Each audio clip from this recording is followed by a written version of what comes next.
Hey everyone, welcome back to the channel. My name is Sammy Fryer, licensed realtor in the state of South Carolina, and today I'm going to go over a subject that has been talked about at length by many people. And if you're watching this video, it's probably one of a bunch of videos you're watching because you're trying to figure out what's going on and how it may impact you, regardless of whatever side of this discussion that you're on. And so, of course, I'm talking about the NAR settlement in the class action lawsuit. Before I get into some of the implications of what could come from this, I want to set some groundwork. So there's two things that we need to do. The first one is I want to make a couple of disclaimers. And the second one is I want to go over from their website what these changes actually are so that we know exactly what we're talking about. And so first are the disclaimers. One, all of this is contingent. This is all subject to approval, and it could take a little bit of time for this to actually be solidified and made concrete. However, NAR has stated that they have a high efficacy in the things that have been made public, the statements that have been made, and of course the changes are going to be permanent. So again, this is all subject to approval. All of these things are pending. Secondly, every video that you've been watching, including the one that you're about to watch, is full of speculation. Nobody really knows exactly what the fallout of this all is going to be. Nobody really knows what's going to happen on the other side of all of this. This is all pure speculation. Now, I believe the things that I'm going to share with you in this video are very logical conclusions that I fully expect are at least general accuracies that we can talk about. And we're going to walk through a couple of these things. So I wanted to point all of that out. So again, this is all tentative. None of this has been approved yet. And secondly, pretty much anything you've watched, including what you're going to hear in this video, is all speculation because this is all in the open. It's changed. Nobody really specifically knows what's going to happen, but we can look at the decrees that were made and logically conclude some things that we can expect to see happen. And I want to talk to you also specifically to potential buyers out there for the future of some of the negative implications that this is probably going to have on you. All right, so with that being said, let's dive right into this. And first of all, let's just take a look at what we're actually talking about. All right, so as you can see, this is the fact sheet that is provided from NAR, put on their website to just outline everything that's going on here. And so I'm not going to read all of this. If you guys are watching this video, you probably already pretty much know the general outline of what's going on. I'll provide this link down in the description of the video in case you don't. You can go read this fact sheet. But I want to go down to practice changes. And let's just read some of this right here in this section. We were able to retain the right of consumers to continue to have cooperative compensation as an option so long as they pursue it off MLS through negotiation and consultation with real estate professionals. Because NAR has agreed to put in place a rule prohibiting offers of compensation on the MLS, this will go into effect in mid-July. And so that's another key point. The things that we're talking about are not in effect as of right now. So implications for members, there will continue to be many ways in which buyers brokers could be compensated. But using the MLS to communicate offers will no longer be an option. Options may include fixed fee commission paid directly by consumers, concessions from the sellers, or portion of the listing broker's compensation, which is already what happens, but this can't be communicated through the MLS. Implications for home buyers and sellers. Preserves the choices of consumers having regarded real estate services and compensation. And so this is key here that I want to make sure we talk about. MLS participants acting for buyers would be required to enter into written agreements with their buyers before touring a home. And because these agreements can help consumers understand exactly what services they will be provided and for how much. Most of you guys are real estate agents. I don't want to go over the same old stuff you've already heard 1,000 times. You understand what's going on. Because one thing that I really want to do on this video is for any of you that are prospective home buyers out there, there's stuff I really want to make sure that you hear. And I don't want to delay this out with stuff you don't care about and you check out mentally and click off the video before we get to the stuff that you do need to hear. In layman's terms, the way that buyers' agents' compensation is offered is now going to change. And so typically when we would go into a listing as an agent representing buyers, we would see that 2.5% compensation being offered in the listing in the MLS, and that's no longer going to be allowed to be there. It's now going to have to be negotiated and discussed on a case-by-case basis, which is now going to create a lot more work and conversation and negotiation, but that's really small piece compared to what the fallout is actually going to be when we think about all of this logically. All right, so let's just go through the bullet points to try to keep this concise and hopefully provide something of value to you. first of all, the headlines like CNN, I saw NBC News, different major headlines from major media outlets are reporting this by saying that home prices are going to come down. And so what I would tell you, first of all, in my opinion, again, this is speculation, but I believe it's logical speculation. That's not going to happen because of two reasons, really. Home prices are determined by supply and demand. They're not determined by commission rates for real estate agents. Let's just travel down this road of logic and think about this. If a homeowner yesterday had a home that was worth $650,000, all right, and let's say that he knew that, and maybe it was on the market, maybe it wasn't. And now after July, do you think that an agent is going to come to that home seller and say, listen, your home was worth $650,000, and obviously we're not counting seasonal shifts and other factors of the market. We're just strictly talking about commissions. Hey, but look, now we don't have to pay buyer's agents 2.5%. So would you like to drop your house price by 2.5% to help the buyers out? Do you think they're going to say yes? Would you say yes? No, they're not going to do that. They don't care about that. What is my house worth? And so the advantage to home sellers now, that home sellers all over the country are going to see when they're reading these headlines, when they're hearing about this settlement, when they're hearing about commission rates being slashed, is, oh, this is great. More money in my pocket. They're not thinking, oh, great, I'm going to sell my house for less to help everybody out. No, that's not what anybody's thinking out there. And you wouldn't think that way. You want to get what your house is worth. And worth is determined by supply and demand. Those are the factors that dictate value on the market. So no, house prices are not coming down. House prices may be coming down in general because of other factors related to supply and demand. And there's reason to believe that we've been seeing that happen. If you want to learn more about that, watch my weekly market update reports that release every Tuesday at 7 o'clock. One's coming out tonight.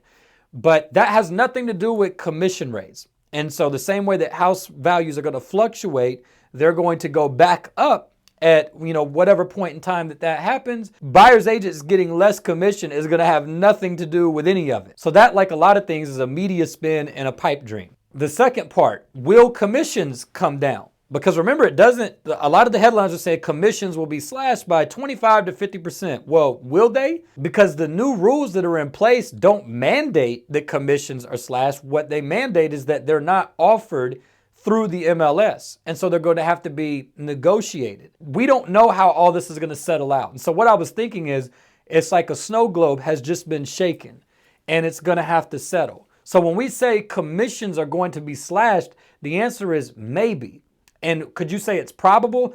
I think so. But what that's going to look like and how long it's going to take to settle into a new norm remains to be seen, because nobody knows. There's so many factors we don't know. We don't know how sellers are going to respond. We don't know how listing agents are going to respond in their listing presentations to their sellers. Then how they're going to respond. And then, of course, how buyers are going to respond. And while all this is happening, buyers agents are just caught in the middle, just looking around like, well, don't know where this is going to go. So there's those variables. Then there's the other variable that, whether it be brokerages or, different companies, are going to come in and try to offer services to assist buyers in the buying of homes for a much cheaper rate in an effort to capitalize on this opening. Because at the end of the day, people are out to make money. That's why they're in business. It's why business happens, to earn a living. So people are going to seize this opportunity, and business models are going to begin to emerge to capitalize on this new market of buyers that are now in a landscape that nobody knows how to navigate. And so the real estate professionals are going to be doing their best to settle into a new norm as quickly as possible, I would imagine.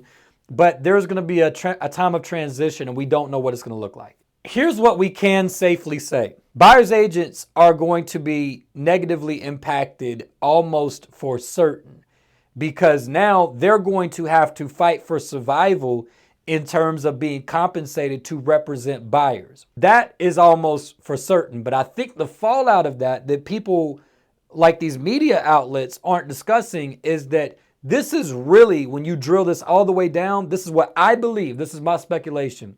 The people group that get most negatively impacted by what has happened, and it's going to take time, possibly a few years for this to roll out and you to really see this and be able to measure it by metrics and data, are consumers, particularly home buyers, because I believe you're going to see an increase in buyers in the marketplace that do not have adequate representation. And that is going to lead to a lot of heartache and trouble for home buyers as they enter into transactions and close deals on homes where they weren't adequately represented throughout the process. First of all, if buyers agents are no longer being compensated to the degree that they were yesterday, then what do you think is going to happen? They're going to evacuate the marketplace. And so the experts out there are saying that they expect up to 1 million real estate professionals are going to leave the industry or leave the field. Well, there's a reason why they think that. And that I think that that's actually, I don't know about the number. I wouldn't be qualified to say that. But the premise itself, I agree. That's exactly what I see happening. Because if you went from making X amount of dollars and now for the same amount of work, regardless of what other people think about how much work it is, you're now going to make significantly less, up to probably half the amount of money. Are you going to continue doing that, or are you going to pivot to another area where you can make the income you believe that your value is? And I can tell you they're going to leave, and that's what you would do. If you were at your job and somebody came in and you saw them pull your manager or your CEO, whatever, over to the side, and you see them over there talking, they go in the office, and then they come out a little bit later and say, hey, Bob, we decided, really this guy that came in decided, and I just kind of had to agree with him, that you should make half of what you're making. You're still going to do the same amount of work. You're actually going to do more work now, actually, and it's going to be harder for you to do your job now to an extent, or to actually, have a job to do. And we're going to pay you half the money because Joe over here came in and said you make too much money. Are you going to stay at that job? Or are you going to immediately go on Indeed and start shopping your resume and looking for alternative options? I can tell you what you're going to do. You're going to not be happy about that, and you're going to start looking for other options. And so that's almost certainly going to happen. You're going to see a significant amount of real estate professionals, agents, leave the marketplace. What is the result of this, though? What is the result? Because really, buyer's agents are going to be fine. They'll just find some other way to earn income. So here's what's going to happen probably, because there's going to be a void created, and then that void is going to have to be filled, because buyers aren't going to be conducting their own transactions and filling out their own contracts. Somebody's going to be doing it. So here's what's probably going to happen. Due to one of these three reasons, there's going to be a massive increase in unrepresented buyers, i.e. consumers, in the marketplace buying homes in the United States. One, the opportunity for sellers to say, no, I don't want to pay that amount of commission. I want to put that money in my pocket. They're not going to drop their house price. They're going to put it in their pocket or use it as a negotiation tool to, sell the house. That could happen. The opportunity for sellers to offer less compensation is going to dramatically increase. And it's reasonable to think we're going to see that happen. I think a lot of listing agents are going to try to talk sellers out of that, because they're going to see some of the writing on the wall in some of these things that I'm about to say. But no less, that increase is probably going to happen. Secondly, now there's going to be this increasing rate of buyer's agents needing to go to prospective buyer clients and say, hey, you may have to pay me up front out of pocket. So, my rate is 2.5%, 2.5%, 3%. And you're going to be responsible for that at closing. Now, you're going to have to pay that up front. And so buyers are going to say, no, I'm not doing that. A third reason that we're going to see this increase in unrepresented buyers in the marketplace, because of these factors, 1 and 2, people are not going to aspire to be buyer's agents. So you're going to see this exodus of buyer's agents in the field. and there's going to be this lack of representation, okay? When you no longer have a buyer's agent because either A, the seller wouldn't pay them and you weren't able to pay them or willing to up front, or B, you just couldn't find a buyer's agent because there wasn't one to be found that would work for you because they've all left the industry and pivoted to other things, you still have to navigate through your transaction. Companies are going to emerge, probably, that are going to offer online services to navigate the transaction for you. What you're going to be getting for your money basically is someone that sends you DocuSign documents for you to sign and send back, and they'll say, good luck after closing. Again, a logical thing. In life, don't we get what we pay for? So don't assume that, oh, well, when these companies pop up, I'll be getting the same service I was getting from a qualified real estate agent with these guys, but it looks like for a fraction of the cost. We wouldn't fall for that in any other area. If somebody tried to sell you a car that way, you'd know, all right, the car might move, but it probably ain't the same as this car over here. Or B, you're going to go directly to the listing agent. And the listing agent that has the house for sale, their name's on the sign out in the yard, is going to say, okay, well, I can navigate you through the transaction. I can process all of this for you, but you understand that I represent the seller, right? And my job is to get, my duty to the seller is to get the top dollar amount that their home is worth for them. You understand that? And you're going to say, yes, I understand that. And they're going to say, okay, well, sign this and we'll go from there. And I'll do my best to get this worked out. But just understand, I represent them in this transaction because this is how I came into the transaction. And you're going to sign the paper, and you may or may not realize everything that implies. Now, a good ethical real estate agent is not going to do you wrong or steer you wrong, but they have fiduciary duties. They have obligations. They have ethical obligations primarily to that seller. So their job is to get them the max amount for the house that it is worth. And so will they walk you through the process? Could it end up being a little bit cheaper? Mind you, they're going to charge you too. It's not going to be free. Now, they might not charge you a full 2.5%. They might say, I'll do this for you for $3,000 or something like that. I'll get it, I'll get everything drawn up and get all the documents over to you and get everything lined up so you understand what you need to be prepared for at closing. They may facilitate the transaction, do a lot of administrative stuff. They're going to charge you, but you're going to miss out on a lot of the negotiation and a lot of the strategic effort that's put forth by a buyer's agent that has no fiduciary duties to the seller. They're there strictly to represent you. Let's just kind of daydream about what some of these problems could look like. When you go in to buy a home, you need to know how to read a property disclosure. And if you don't understand what a property disclosure is and know how to read it, that could be a problem. A lot of times homes are put on the market and they're radically overpriced. And so you go into a transaction that's contingent upon you obtaining financing. You have to pay for an appraisal, which could be upwards of $600. You pay for that appraisal, the house comes in under. And a lot of times maybe sellers are willing to negotiate and say, all right, I'll match the appraisal. But that's not a guarantee. That's not always the case. The appraisal comes in way under. They're not willing to match it because they're stubborn and say, no, I can find a buyer for this. I'll hold out. You're out of $600. Not to mention the other inspections you've had done, you could be upwards of $1,000 by this point that you're just out of. And had you had an agent that was qualified and that was providing you quality service that had done a CMA on that house prior to ever submitting an offer, you wouldn't have submitted that offer for their asking price. You would have offered what the house was worth, where the appraisal came in, and you wouldn't have been out of that $1,000. And now you have to repeat the whole process. Not to mention, if you do close on a home, in worst case scenarios, and it clears the CL 100 inspection, and it meets the appraisal meets the asking price, and so you close on the house, but you didn't have somebody walk you through a due diligence period doing thorough inspections of the home, and you get in there and find out, man, there's like $30, $40, $50, $60,000 worth of issues. There was no wood damage under the house, but I had water intrusion that wasn't found at the time of the CL 100. I need a $30,000 system under the house. I've got a leaking koi pond in the back and my water table is rising and it's causing potential settling issues with the home. And that's going to cost me $10,000. And am I using specific examples because these are things that I have experienced? Yes.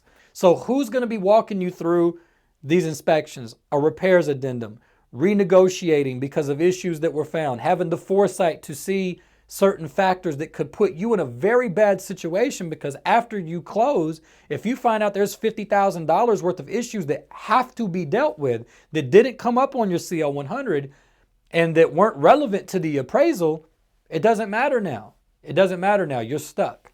And don't think that that can't happen. So I would predict, and this is measurable, so we can come back and see how this video ages. But I would predict that if the assumptions are correct, that buyer's agency is going to decrease. And so there's going to be an increase of unrepresented buyers in the field, in the marketplace. Then I'm going to predict that the amount of lawsuits that we're going to see over the next 2, 3, 4, 5 years in terms of buyers in buying homes and buyers transactions, or on the buyer side of home transactions, is going to increase. And so we can actually look at those metrics and see how this video ages 1 year, 2, 3, 4, particularly 3, 4, 5 years from now, if this is how the landscape kind of plays out. And what that will be an indication of is exactly of what I'm saying. The buyers really lose out the most in this situation with the facade that they're winning because you have to pay less money. But it goes back to what I said and what we all know. You get what you pay for. And it seems like there's an assumption that buyers agents have no value. I think people are going to find out the hard way that good buyers agents have a lot of value and they're worth every penny of what you're paying in the long run. Are home prices going to come down because of this settlement? I wouldn't bank on it. I don't think there's any good reason that really thinks so if you really sit back and you think about it and you're honest with yourself. Will commission rates come down? That remains to be seen. Because if a lot of the things discussed in this video turn out to be true, then there could be a pendulum swinging in two different directions type of effect where they come down for a season, but then people realize, hold on, I need representation. Too many horror stories are going on out here. And then it kind of starts to balance itself back out. It's possible. Or maybe people will have the foresight, particularly us listing agents, to communicate these things to sellers and kind of control the market from this standpoint and kind of just maintain the status quo. I think that's also possible. And there are people out there, you'll see videos on YouTube that seem to think that there's a really good chance that nothing's really going to change for the most part in terms of commissions. So that remains to be seen. Is there going to be an increase in unrepresented buyers? I think so, because what I think is going to happen is people are going to want to play around with this. People want to make more money. And so therefore, sellers are going to try to offer less commission, even though listing agents are trying to talk them out of that. And buyers agents are going to find other avenues to work because they're not going to just take a 50% pay cut. They have bills and families, so they're not going to do that. So I think that because of these things, because people naturally want to make more money, at least they don't want to take less for doing the same things, then you are going to see an increase of unrepresented buyers in the marketplace. And I believe that's going to lead to problems. So my warning to buyers out there is do whatever you can afford, do whatever you need to do. But there's a lot of things that come along with buying a home. If you found any of this information valuable that we went over today, please like the video because it helps out a lot. I'd love to hear your opinions, especially if you guys are fellow real estate agents out there. What do you think is going to be the fallout of all these things? Leave a comment down in the comment section below and let's have some discussion about it because I don't claim to have this all figured out. I'm not presumptuous enough to think that I do. I'm just looking at this logically and saying, this is what I think the fallout of this stuff could be. And so as always, with every channel on YouTube, if you're out there and you want to stay up to date with the things that we're doing and grow with us in this community, subscribe to the channel. And in the meantime, I wish y'all the best. Y'all take care and